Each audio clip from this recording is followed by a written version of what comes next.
Well, the Prime Minister has revealed a new allowance for residents in flood-affected areas of Queensland and New South Wales. His visit to Lismore today came as residents were told they could cautiously return to their homes. Lismore locals woke to more good news. The swollen Wilsons River that had threatened to drown the city once again was continuing to fall. But danger still remained. One man who drove into floodwaters became one of at least 18 rescues in the state over the past 24 hours. Once you stop, unfortunately, you usually can't get going again. With all of Lismore now advised to return with caution, businesses wasted no time moving stock back in. The owners of the local skate rink are counting their blessings. The 2022 flood nearly reached the roof, but it could still take over a week to hose down and wipe out a thick layer of mud. If we get a start on it now and it doesn't come back up, well, then we're a day ahead of ourselves or even a couple of days ahead, and so it makes it a lot easier to get back skating.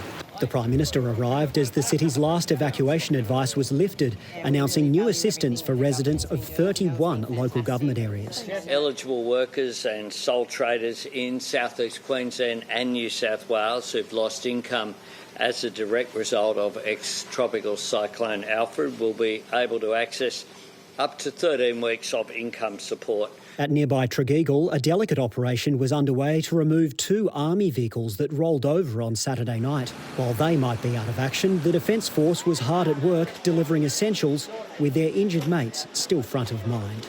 We've all been in contact with them and making sure they're all right. Further north in Murwillumbah, the Tweed swallowed up low-lying areas. It's still hard to see where the river ends and the land begins.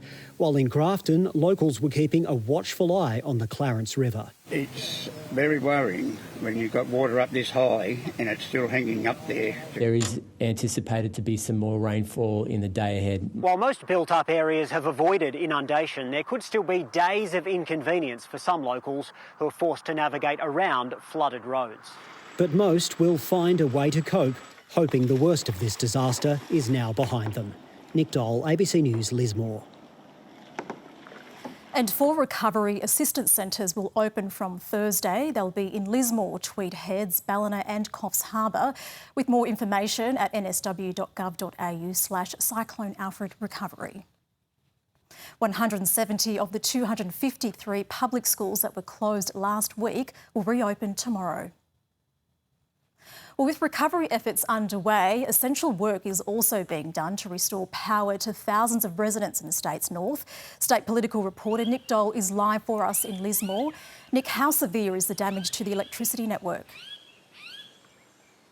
Hi, Nakari. Well, the damage is extensive, but the situation's improved considerably. So to put it in perspective, a few days ago, we were looking at about 43,000 homes without power. That's now down to 9,000. So Essential Energies had helicopters in the sky today surveying some isolated areas, and they've been aided by the better weather. They've obviously got ground crews as well trying to repair some of the damage between Tweed Heads and Grafton and west to Armidale. But they will need some specialist equipment in certain circumstances, and of course many of the roads around here are blocked too, so people are being asked to show continued patience, because in some isolated areas in particular it could take several days for that power to return. Nakari. OK, Nick Dole in Lismore, thank you. While the worst appears to have passed for the state's north, it's still an anxious time for many low-lying Northern Rivers communities. Our reporter Ethan Ricks is in Grafton. Ethan, what are the latest warnings in that region? Good evening, Nakari. Just in the past few hours, some of those emergency warnings along the Clarence River have been reduced. Residents in Brushford have been told they can return to their homes with caution after an evacuation warning was issued last night, while residents who live on Carrs Island and the Carrs Peninsula are unable to return to their homes just yet. The warning there has also been downgraded. But tonight, many people are still unable to relax, waiting for this bloated river to settle and also hoping to keep their heads above water for now. G'day.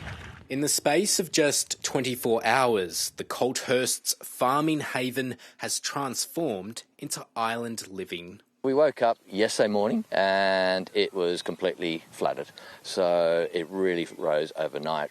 Much of their land in Lawrence has disappeared under the Clarence River. We're up there with Branson, we've got our own island. It's one of many low-lying areas where residents are hopeful the peak has passed, but still remain on high alert. We feel confident that we're organised and we're kind of prepared. So, yeah, it doesn't feel as anxious. Lawrence has been under a prepare to evacuate warning for the last few days. Traversing through fences and golf courses on their tinny, this couple is willing to stay if things worsen. We believe our house will be fine, and we've got our own power, so because we're off the grid and got our own generator, etc. if we need to, so I don't think we'd leave. Communities in the northern rivers are no strangers to floods, but the uncertainty of what ex-tropical cyclone Alfred was sending their way has been the biggest cause of stress. Down the road at the general store, memories of the 2022 floods mean these business owners weren't taking any chances. We've got a lot of things lifted up and we've got a lifter that lifts everything off the floor. All our new fridges have got all the compressors on the roof so they don't get damaged. All the electrical wiring's been lifted up. Locals pitched in to help. I was just overwhelmed, and with the kindness and help that everyone's, giving. Their shop and their home becoming partially submerged is the best that they could have hoped for. So we try and look at the data and analyse the data and then make informed decisions from there. Keeping as calm as possible until the water recedes. Ethan Ricks, ABC News, Lawrence.